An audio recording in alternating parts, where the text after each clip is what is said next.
क्या आपने भी नया कैमरा लिया और ढूंढ रहे हैं कोई ऐसी एसेसरी जो आपके काम आ सके और साथ ही साथ आपके बजट में भी हो? इस वीडियो में आपको बताऊंगा 6 एसेसरी जो आप कैमरा लेने के ठीक बाद ले सकते हैं और जो आपकी फोटोग्राफी को भी इम्प्रूव करने में आपकी मदद करेगी।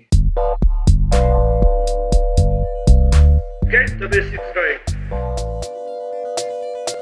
नमस्ते, मेरा नाम है निष्काम भाटिया और आप देख रहे हैं फोटो बेसिक्स, एक चैनल जहां पर फोटोग्राफी से रिलेटेड सारी टिप्स, ट्रिक्स, टूल्स मैं आपको बताता हूं जिससे आप एक बेहतर फोटोग्राफर बन सकते हैं।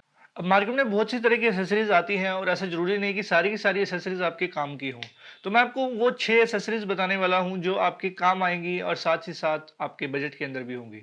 तो पहली एसेसरी से शुरुआत करते हैं, जो कि है एक 5-in-1 रिफ्लेक्टर डिस्क। इस रिफ्लेक्टर डिस्क की जितनी तारीफ की जाए उतनी कम है, क्योंकि ये मेरे ऑलमोस्ट हर शूट के अंदर काम आती है। चाहे वो मैं पोर्ट्रेट कर रहा हूं, चाहे मैं प्रोडक्ट शूट कर रहा हूं, चाहे मैं फूड फोटोग्राफी कर रहा हूं। आप अगर 5-in-1 रिफ्लेक्टर डिस्क के बारे में इन डिटेल जानना चाहते हैं तो आप एक वीडियो देख सकते हैं मेरे चैनल पर, जो आपको आई बटन पर क्लिक करके मिल जाएगी, जहां मैंने 5-in-1 रिफ्लेक्टर के बारे में काफी सारी डिटेल में वीडियो बना रखी है। उस वीडियो को देखने के बाद आपको श्योरिटी हो जाएगी कि आपको 5-in-1 रिफ्लेक्टर की जरूरत है या नहीं। इसके बाद मेरी अगली फेवरेट एक्सेसरीज पर चलते हैं और वो है ट्राइपॉड। आपने बहुत सारी सिचुएशंस ऐसी फेस की होगी जहां पर आपको स्लो शटर स्पीड मिल रही है लो लाइट के कारण, या फिर अगर आप सनसेट शूट कर रहे हो, कोई लैंडस्केप शूट कर रहे हो, तो उस समय पर आपको स्लो शटर स्पीड मिल रही है और आपका जो शॉट है काफी ज्यादा ब्लरी आ रहा है। उस समय पर अगर आप ट्राइपॉड का इस्तेमाल करते हैं तो आपके शॉट में एक एक्स्ट्रा स्टेबिलिटी आएगी, जिसकी वजह से एक्स्ट्रा शार्पनेस आपको देखने को मिलेगी। साथ ही साथ अगर आप एस्ट्रो फोटोग्राफी कर रहे हैं या फिर प्रोडक्ट फोटोग्राफी कर रहे हैं या फिर फूड फोटोग्राफी कर रहे हैं, जिसमें कई सारे एंगल्स ऐसे होते हैं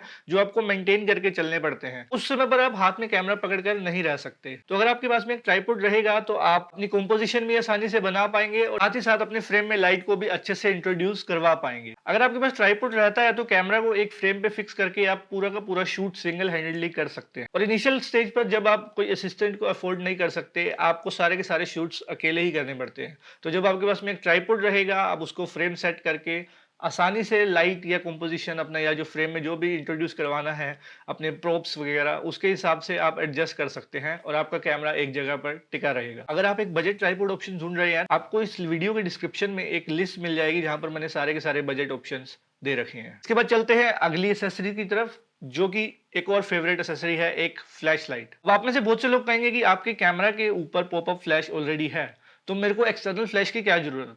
एक्सटर्नल फ्लैश और पॉपअप फ्लैश में फर्क ये होता है कि जो पॉपअप फ्लैश है वो ज्यादा डिस्टेंस कवर नहीं कर पाती है, और दूसरा ये कि इस पॉपअप फ्लैश एकदम स्ट्रेट आती है। स्ट्रेट लाइट हमेशा आपको एक फ्लैट लुक देगी। तो अगर आप मान लो फूड फोटोग्राफी कर रहे हो या फिर आप प्रोडक्ट फोटोग्राफी कर रहे हो, जहां पर आपको हर डायरेक्शन से लाइट चाहिए होती है, वहां पर आप स्ट्रेट लाइट को अफोर्ड नहीं कर सकते।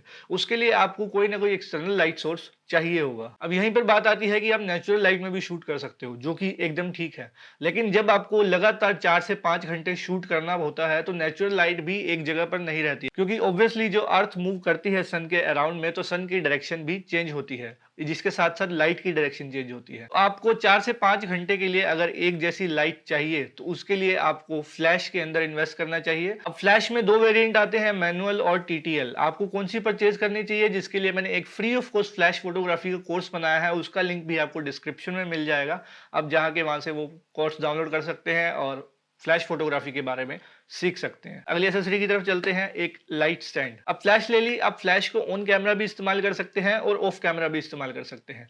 अब अगर आपके पास में हमेशा कोई असिस्टेंट रहता है तो आप उसको फ्लैश पकड़ा सकते हैं, अदरवाइज एक लाइट स्टैंड के अंदर इन्वेस्ट कीजिए, जो कि बेहतर आउटपुट देगा, ज्यादा टाइम तक लाइट को होल्ड करके रखेगा और आपका मनचाहा रिजल्ट आपको देने में मदद करेगा। अब फ्लैश के लिए अगर आप सिर्फ लाइट स्टैंड ले रहे हैं तो एक हल्का लाइट स्टैंड भी ले सकते हैं, एकदम ठीक चलेगा। तो कोई भी हल्के वाला लाइट स्टैंड स्टार्ट हो जाता है 600 से 700 रुपए के बीच में।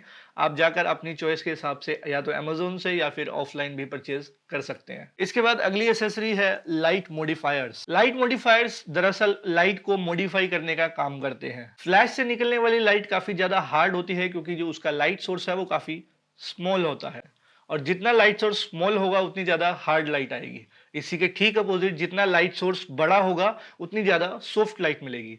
तो ये डिपेंड करता है कि आप किस तरह का लाइट मॉडिफायर यूज करें आपके फाइनल रिजल्ट की तरफ। अगर आपने सोच रखा है कि आपको एक सॉफ्ट लाइट चाहिए, एकदम ब्यूटी शॉट कैप्चर कर रहे हैं, तो उसके लिए आपको एक बड़ा लाइट मॉडिफायर की आवश्यकता हो सकती है। वहीं पर अगर आप चाह रहे हैं कि आपको एक हार्ड फैशन लुक चाहिए, एक बोल्ड लुक चाहिए, उसके लिए आप हार्ड लाइट का इस्तेमाल भी कर सकते हैं, यानी कि आपको एक छोटा मॉडिफायर चाहिए होगा। अब आप इस बात का ध्यान रखना कि आपकी जिस हिसाब की रिक्वायरमेंट है, आप उस हिसाब का फ्लैश मॉडिफायर ले सकते हैं। लेकिन अगर आप मुझसे पूछे कि आपको सबसे पहले क्या लेना चाहिए, तो वो है एक वाइट अम्ब्रेला। वाइट अम्ब्रेला को आप अलग-अलग तरीके से यूज़ कर सकते हैं, चाहे तो प्रोडक्ट फ़ोटोग्राफ़ी में, पोर्ट्रेट्स के अंदर, फूड फ़ोटोग्राफ़ी के अंदर, किसी भी तरह से आप एक वाइट अम्ब्रेला का इस्तेमाल कर सकते हैं। बट शर्त ये है कि आपको पता होना चाहिए कि लाइट का इस्तेमाल किस तरह से करना है। जैसा कि मैंने कहा कि आप फ्लैश फ़ोटोग्राफ़ी वाला जब कोर्स पढ़ लेंगे तो आपको फ्लैश के बारे में अच्छे से समझ आ जाएगी। अब इसके बाद मैं कुछ और एक्सेसरीज बताता हूँ जो आपके काम में आ सकती है। सबसे पहले तो आते हैं मेमोरी कार्ड्स की तरफ। इमेजिन करो आप एक वेडिंग फोटोग्राफी के शूट पर हो और आपका कार्ड फुल हो जाए और इतने में ही जयमाला का टाइम हो जाए। अब आप अगर कार्ड को खाली करने लैपटॉप के अंदर जाओगे तो वो आपकी मोमेंट्स जो है मिस हो जाएंगी। हमेशा ध्यान रखो कि अपने साथ में एक्स्ट्रा 2-3 मेमोरी कार्ड्स को लेकर चलो ताकि आप कोई भी इंपॉर्टेंट मोमेंट को मिस ना कर सके। इसके बाद मेरी नेक्स्ट एक्सेसरी है extra camera battery. Extra camera battery भी इंश्योर करता है कि आप एक लंबे शूट के लिए जा रहे हैं जहां पर आपके पास में पावर ऑप्शंस नहीं है, वहां पर आप अच्छे से फ्लॉलेसली शूट कर सके। तो गाइज ये थी मेरी कुछ फेवरेट कैमरा एसेसरीज। आप मुझे कमेंट करके बताइए कि आपको कौन सी एसेसरी सबसे ज्यादा पसंद है या आप कौन सी एसेसरी कैरी करके चलते हैं इसके साथ साथ में। और अगर आपको ये वीडियो पसंद आया तो इस वीडियो को ज्यादा से ज्यादा बिगिनर्स तक शेयर कीजिए ताकि वो फालतू की एसेसरीज में पैसा खर्च करने की बजाय इन यूजफुल एसेसरीज के अंदर पैसा खर्च करें जो उन्हें आगे आने वाले टाइम तक भी सपोर्ट करेगी। एंड मेक श्योर कि आप इस वीडियो को जरूर थम्स अप देकर जाएं अगर आपको ये वीडियो पसंद आई हो तो। इसी के साथ मैं निष्काम भाटिया विदा लेता हूं और मिलता हूं आपसे अगली वीडियो में ठीक इसी तरह की इंफॉर्मेटिव टिप्स और ट्रिक्स के साथ में। तब तक के लिए आप अपना ध्यान रखिए। नमस्कार।